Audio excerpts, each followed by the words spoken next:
Okay, did you cry? Be honest, you cried. I cried. I cry every day though. So let's get into this, shall we? And damn, there is a lot to talk about. But before we do, please hit like on the video and hit subscribe. The more we raise awareness about how awesome Pacific Rim the Black was, the more likely they are to make more of it. Or they might just ignore us completely. You know, it's not like these big companies to completely ignore their fan bases, is it? So, I've thought about this a little bit more now since my spoiler-free review, and I love this season. I really enjoyed this season. There's no two ways about it. My issues that I mentioned in my previous video are still there, but there is enough good stuff here that it's very easy to give those issues a pass. Because at moments I felt like I was watching Game of Thrones. I had that same feeling where I was just like, no! Did I want more action? Yeah. Did I want fewer plot holes? Yeah. But my overriding feeling was, no!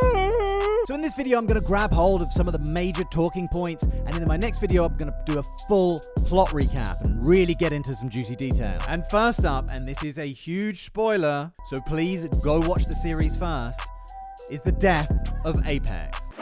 Now, I always kind of had a suspicion that Apex weren't going to make it out of this alive, but I always thought maybe he would come to the rescue and fight off another kaiju and die in the process, or maybe the sisters would get him, but I had never imagined that Boy would kill him. And it was just so traumatic for Boy as well, because like when he came to his senses, you could see that he realized what he had done, and that he was really sad about it, because after all, he had quite a bond with Apex. And Apex had traveled miles across miles of desert to come and help him, and that's what he was doing there in the first place. And all Apex was trying to do was help him, like to drift with him, to give him back his memory so he remembered who he was. And for his troubles, he gets his head jumped on until half his face is gone. What the fuck? In hindsight, however, I probably would have preferred to see Apex in action, like properly in action. Like, for example, if they had kept Apex alive and he came to save the day against the Breacher at the end, I think I probably would have preferred that. That would have given us not only the chance to see Apex in action, but also a more balanced fight for the end, because Atlas was so outclassed by the Breacher. Next up, Shane's death. Oh my god! I never thought I would be so sad to see that evil motherfucker die, but I was on the verge of tears. But you started to feel like this was gonna be his redemption story when he saved the guys from the sisters and a kaiju attack. And I think what really does it is that here you feel his connection to May. He talks about how he raised her as his own daughter, and that after she left, he really misses her. You really feel that he knows that what he's done by taking her and erasing her memory is a terrible thing, but he genuinely does care for her in a paternal way. So his sacrifice to help her and the kids is very poignant. What is next? There's so much to talk about. Next up, the fact that their mother turns out to be one of the sisters. Now, of course, she's been captured and under mind control, so there's that. The High Priestess has some kind of way of controlling both kaiju and humans in this. And again, huge spoiler here, but their mother sacrifices herself to save the kids. A lot of people have been sacrificing their lives for these kids, don't you find? Basically, she hangs back to delay the kaiju dogs that are pursuing them and takes a pretty nasty injury in the fight. And what happens next is beautifully handled. I really like the way this is done. Basically, one episode ends with their escape and then the next one starts and they're arriving back at Sydney and they meet the father and it's all a happy, rosy ending until the mother hears like a beeping noise and she's like, what's that? And it turns out to be her own heart monitor, and it turns out that she is in the middle of a drift, in the middle of a dream provided by Loa to give her one final taste of happiness on her way out the door, if you know what I mean. And once again, I was pretty choked up here. I was fighting tears. And you know what? That twist really caught me unawares. My defenses were down around my ankles. I did think it was odd that they'd suddenly arrived back in Sydney and that everything was okay, but I was kind of going with it. My defenses were down. And then when you see that she dies with tears of happiness in her eyes, you see them take her helmet off one final time. Oh man, trauma. I nearly lost it. So let's talk about the ending real quick. Basically, the sisters bring out their big guns, a category 6 called the Breacher. And it looks awesome. It looks big. It looks imposing. It looks menacing. But of course, now that Apex is dead, it doesn't really have a worthy foe anymore, because Atlas Destroyer can't give this thing a fair fight. Atlas Destroyer gets absolutely mullered. Absolutely pummeled. And once again, you feel terrible. Loa says goodbye in a really heartfelt way. Oh God, how much more of this can I take? She ejects the two kids before setting her self-destruct sequence and blowing herself up. This vaporizes the Breacher. R.I.P. Atlas Destroyer and R.I.P. Loa. May you take your snarky sarcasm all the way to AI heaven. Rest in peace. And it's really funny how you get attached to inanimate objects like this, isn't it? Like, even though Atlas Destroyer is probably one of the worst Jaegers that we've seen in the Pacific Rim universe, the journey that it's taken us all on means that I've got really attached to it. I'm sure I'm not the only one. Like, people end up getting really attached to cars. Not because it's the fastest or the coolest necessarily, but because you share time together. You share an experience together. You share a little part of your life together. So yeah, car love. I'm not talking about the guys who are like physically attracted to and just seeing it there, just leaking fluids. At one point, the Breacher goes to rip its head off.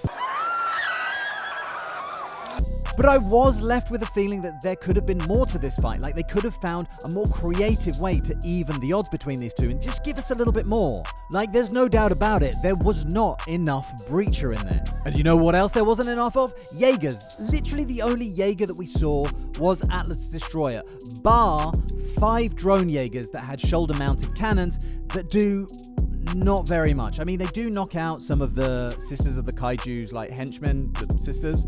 But the only real thing of note that this accomplishes is they knock out Boy, like one of the best defensive weapons against Breacher. So that takes him out of the fight, and Atlas is then left alone to fight Breacher by herself. Thank you, PBDC drone Jaegers, well done. But overall, they're pretty useless. I would have loved to have seen Breacher go to town on them and rip them to pieces. Let's talk about the Sisters of the Kaiju briefly. I think decent bad guys, whilst not being great. There was a ritual scene in here which felt like it went on much too long. I did really enjoy it when she whipped off the mask and it looked like somebody had tried to facelift the corpse. But as to my recollection, there was no real explanation for what she was trying to do. Like, she was obviously trying to transform herself into a kaiju, I guess. But why? Surely all of the goals that she wanted to accomplish could be accomplished without her actually literally transforming into a lizard. Crazy is as crazy does, I guess. I don't know. If I just missed that, just pop it in the comments below for me. Thanks. I thought that her involvement in the final climactic battle as well was a bit weak. Yoink! Basically, Boy, in boy form, just stabs her through the chest suddenly, much like he has been doing with all the kaiju dogs. And that felt a little bit abrupt, but again, it ties in with my point that, or even like the last bit of the last episode, was kind of rushed through. All that said though, I did like how ghostly the sisters were. All the whispers and all the sound design and that eeriness that came along with them. And also I think we should give the show credit for taking this angle, going with the Sisters of the Kaiju as the main bad guy, because it's definitely a slightly different angle to take on this subject matter. So with the Breacher dead and the sisters defeated, the kids arrive at Sydney base and are reunited with their dad. And again, it's all a little rushed. We get the briefest of explanation for Boy's origin, like, yeah, basically he's a weapon and we found him wandering around in the desert. That's literally it. They were in the middle of studying him when all the breaches started opening up, so that's why he was in that tank. Not much more info than that.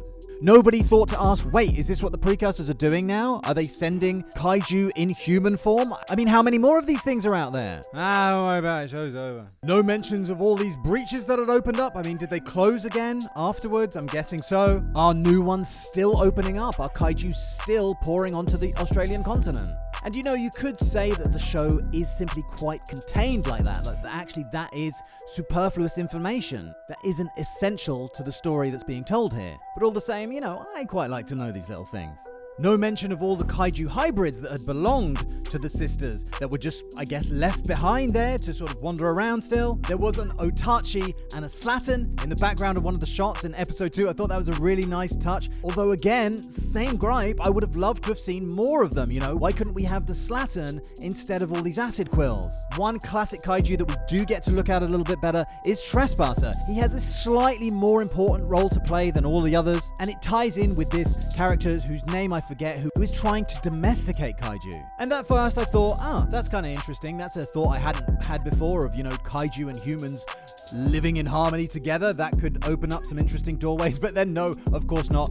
It goes exactly the way you think it's gonna, and he gets devoured.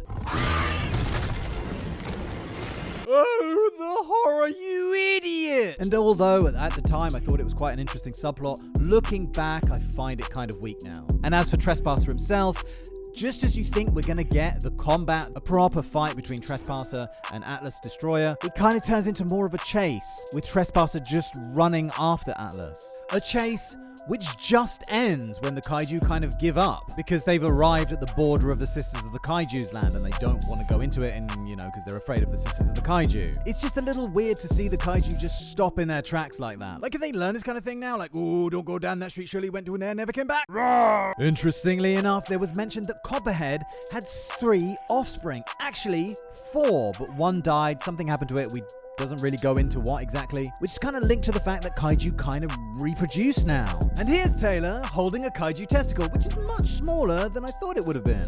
If you're waiting for any word on Herc Hansen, any sort of brief acknowledgement that he exists, nope. Any mention whether he's alive or dead? Nope. Any inkling of a goodbye? Nope.